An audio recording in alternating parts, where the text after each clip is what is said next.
ईद उल फितर पर कितनी छुट्टियां मिलेंगी? बड़ी खबर आ गई। ईद उल फितर की छुट्टियों के लिए काबीना डिवीजन ने वर्किंग का आगाज कर दिया। मजीद अच्छी और मालूमाती वीडियोस के लिए अभी मेरे चैनल MMAQR को सब्सक्राइब कीजिए। वीडियो अच्छी लगे तो लाइक शेयर और कमेंट लाजमी कीजिए। ईद के लिए 4 से 5 छुट्टियों की तजवीज़ वज़ीर-ए-आज़म हाउस को इरसाल की जाएगी। अगले हफ्ते वज़ीर-ए-आज़म फैसला करेंगे कि छुट्टियां कब से कब तक होंगी। ज़राए के मुताबिक अगर ईद जुमे को हुई तो 20 से अप्रैल 23 तक छुट्टियां होंगी। लेकिन दूसरी तरफ अगर हफ्ते को ईद का इम्कान हुआ तो 20 से अप्रैल 24 तक छुट्टियां दी जा सकती हैं।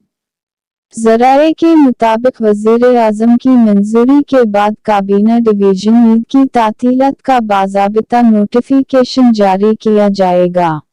अगली वीडियो तक के लिए इजाज़त दीजिए। अपना ख्याल रखिएगा। अल्लाह हाफ़िज़।